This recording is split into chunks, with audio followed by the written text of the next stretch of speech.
Fourth round 37,000 మెజార్టీ.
పవన్ కళ్యాణ్ గారు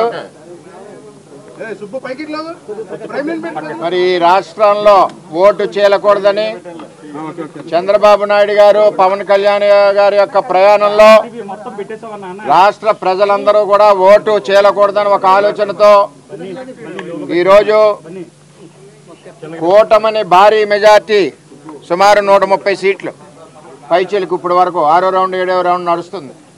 ముందుకు పరిగెట్టుకుంటా పోతా ఉంది కూటమి.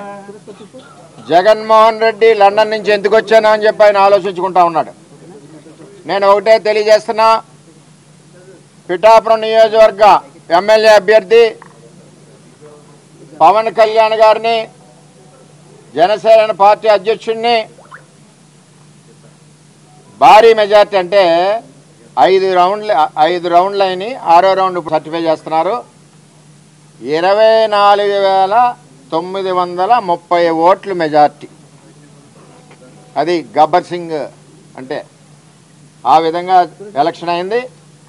ఇది 70-80కు పోయినా ఆశ్చర్యపోక్కర్లేదు, ఎక్కడ పోతుందో తెలియట్లేదు, భయోమని పోతా ఉంది. ఎక్కడికెక్కడ ఏ రౌండ్ చూసినా 2,000, 3,000, 4,000, 5,000 ఆ విధంగా పరిగెడతా ఉంది. ఇంకా సొంత గ్రామాలు ఉన్నాయి, ఇంకా ఎక్కువ మెజార్టీ వస్తుంది. అసలు పవన్ కళ్యాణ్ దెబ్బ ఏంటో పిఠాపురాన్ని జగన్మోహన్ రెడ్డి చెంప చెల్లుమనిలా చూపించాం. మద్యం పోసాడు, ఓటికి 3,000 నుంచి 5,000 ఇచ్చాడు. మరి వచ్చి ఇక్కడ అభ్యర్థి చేత గ్లిజరిన్ పెట్టి ఏడిపించి చుట్టూ తిప్పాడు. ఈయన నవ్వుకుంటా ఎన్ని కుయ్యెత్తులు వేసినా, ఎన్ని కుట్రలు చేసినా కూటమి అభ్యర్థి పవన్ కళ్యాణ్ గారిని ఈరోజు భారీ మెజార్టీతో మేము పిఠాపురంలో Telugu Desam party, Janasena party, BJP party మరి గెలిపించి ఇవాళ అత్తారింటికి పంపిస్తున్నాం. ఆయన సినిమా స్టైల్లో చెప్తున్నా, అత్తారింటికి దారేదంటే అమరావతి అసెంబ్లీ. ఆల్రెడీ బయలుదేరుతూనే ఉన్నాడు. టచ్ చెయ్యి చూడాలన్నాడు జగన్మోహన్ రెడ్డి. రా దమ్ముంటే నీవు పులివెందుల్లోనే నువ్వు 4,000తో ఉన్నావు, 5,000తోటో. అంచేత ఎట్టి పరిస్థితుల్లోనూ కూడా మరి జనసేన పార్టీ అధ్యక్షులు పవన్ కళ్యాణ్ గారు పిఠాపురంలో 70-80 వేలు పైచీలకు 1,00,000 వరకు మెజార్టీతో వస్తారని, మరి ఈరోజు ఏదైతే కూటమి ఉందో అధికారంలో ఉంటుందని, సుమారు 160-170 సీట్లు వస్తాయని జగన్మోహన్ రెడ్డికి తెలుగుదేశం కండ వేయడానికి సిద్ధంగా ఉన్నాం, పార్టీలోకి వస్తాయని చెప్పి తెలియజేస్తున్నాం.